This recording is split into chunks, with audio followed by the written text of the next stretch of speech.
Okay, the question has been asked about how do we muster the political will to do what I'm talking about. First of all, I think it's important to recognize that we see what's happening right in front of our eyes and judge that for ourselves.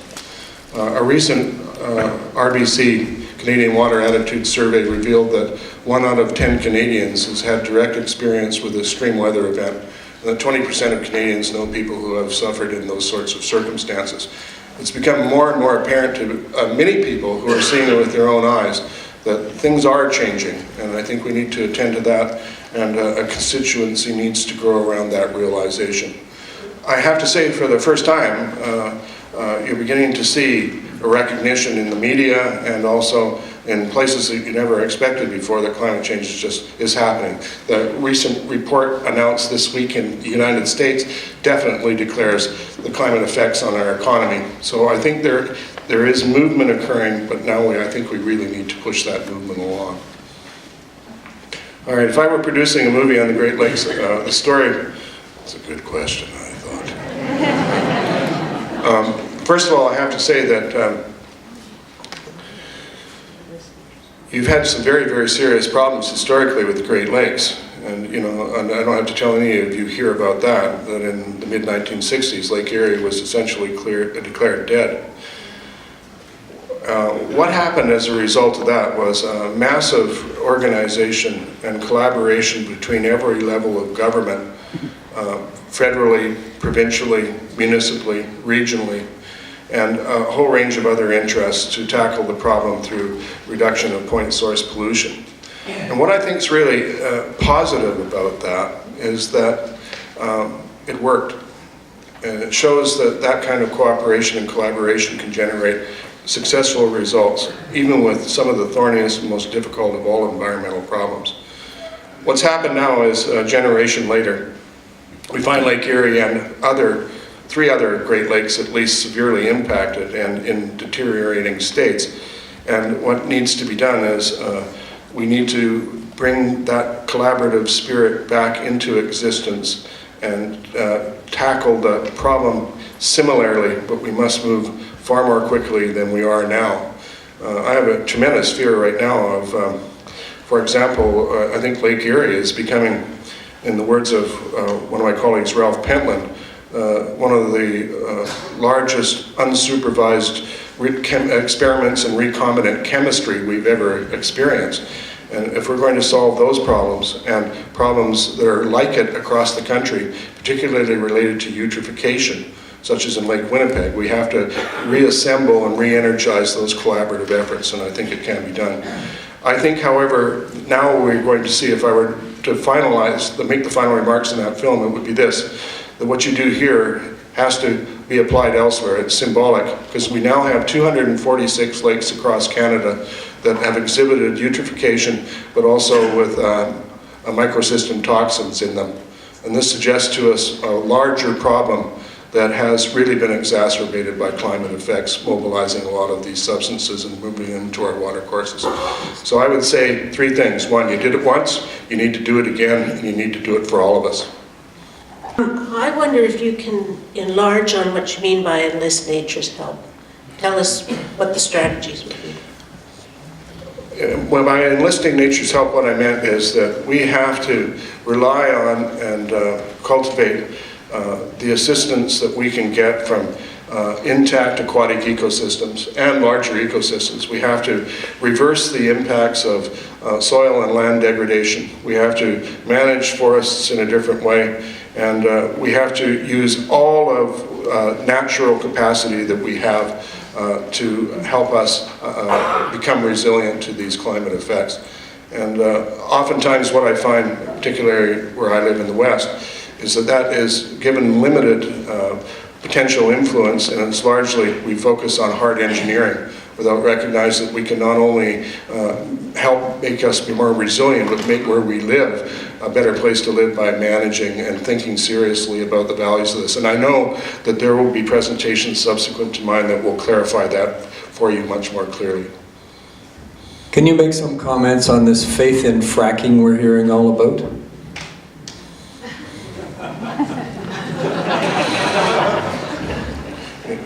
you may have noticed, Bob, a certain twitch in response to that question. I think that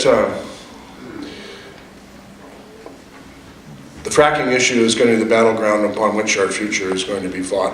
And I think in some ways I see a pending civil war over that. And I have to tell you, I travel this country from coast to coast to coast and in the US, and the tensions rising over that matter are extraordinary.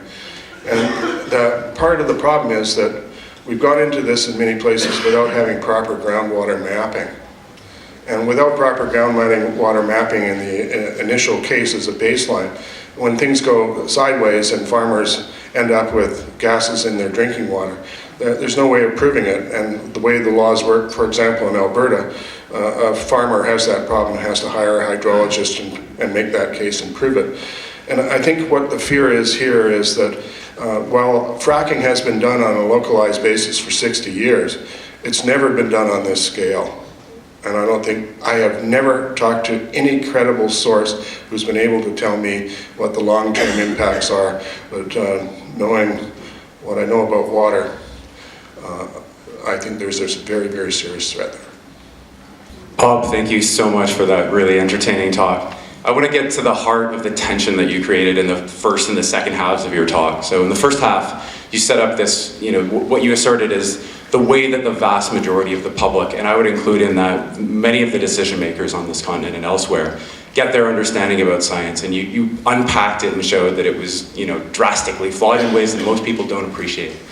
In the second half of your talk, you sold to us, those of us in the room, those who are already converted, really interesting arguments about science that, on the cutting edge. But in doing so, you relied upon our belief in science, basically, and our foundations of understanding in the scientific process. And I wonder, how do you reach the rest of those folks, who you can't resort to those same foundations? How do you get to the policymakers who don't believe in the power or value of science, and who you can't talk to on that level? First of all, I hope that there are some of this country's leading scientists in this audience, and I hope that all of you will take that very question up with them. But this is a very important thing, because I think many people working in science today have to deal with some of the nightmare outcomes of their own research and what it portends in the future. And it can be deeply problematic dealing with that. And it can be highly frustrating when you can see these trends emerging again and again.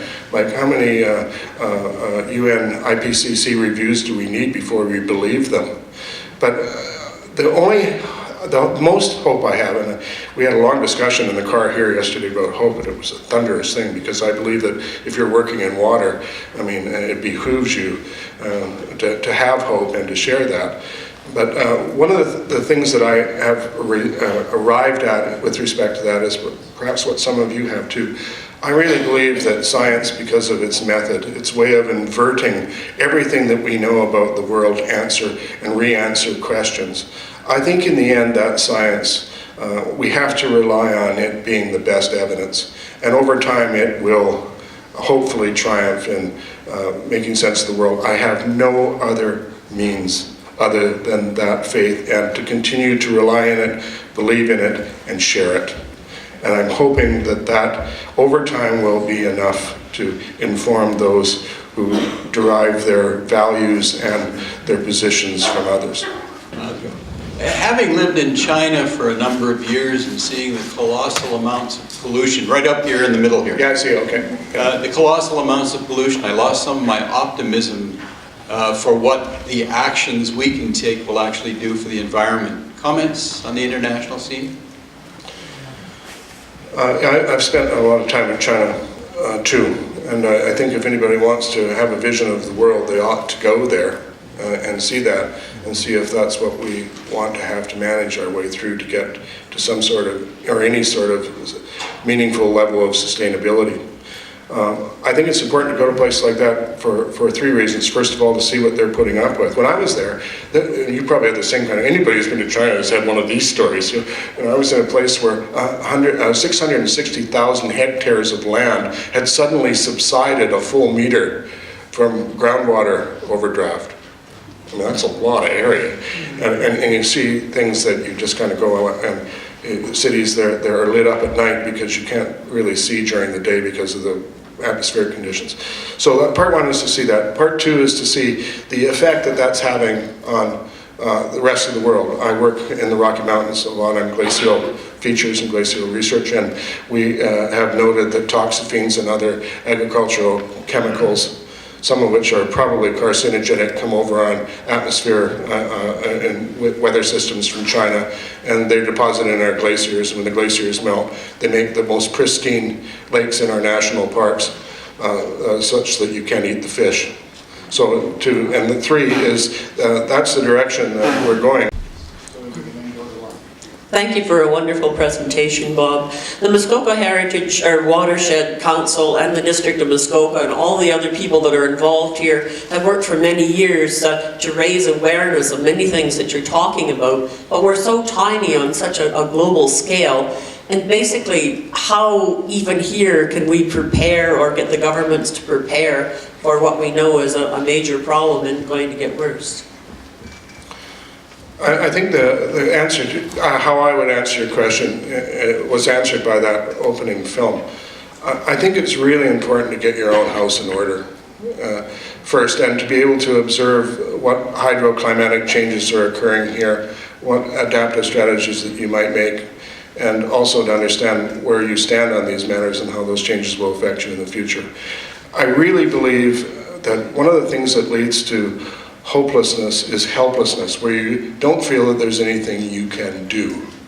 And I think joining watershed organizations, becoming active in that, you actually see how the system works, and you see how each of us can, in our way, do that. And then again, to press constantly and relentlessly through absolute persistence in terms of pressure on our politicians. We cannot allow the federal government to leave the stage on a lot of these matters. And we must press for continuous engagement so that all of our levels of government cooperate, or you won't be able to restore Lake Erie again, and we won't be able to solve these problems. So I think, first of all, seeing what you have, acting on what you have, and pressing outward. I think if we all did that, we'd move ahead. But I know it's frustrating, and I know it's deeply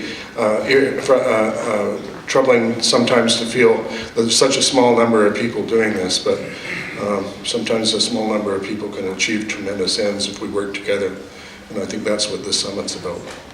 Yeah, thanks Bob for your great talk again. Hollywood movies written by directors that always have alternate endings, and I know you've written about how many billion-dollar floods can we afford and this kind of a thing, which puts it into the parlance of the economy, which is what we often frame our decisions, how we often frame our decisions politically. So beyond the externalities, which is what I call your whole talk, because I'm an economist. Insert laugh here. Well, I know anyway, your voice, but I can't find you. Where are you? I was going to say, how do we make the case for the economic impacts of what the imperative is from an economic perspective, because it's expensive not to pay attention today. All right, well, first of all, I want to say that you have some really fine economists who will be speaking at this summit, and they will have much to say on this matter. I can only observe, not being an economist, all I can do is observe what we see as the impacts of these extreme weather events. And I'd like to start with the flooding in Manitoba and Saskatchewan in 2011. 25% of the productive land in Manitoba was unseeded that particular year because of the flooding, and many farmers have still been unable to go back on their land as a result. And the cost of that from emergency relief point of view was $1 billion, which is exactly the province's deficit the following year.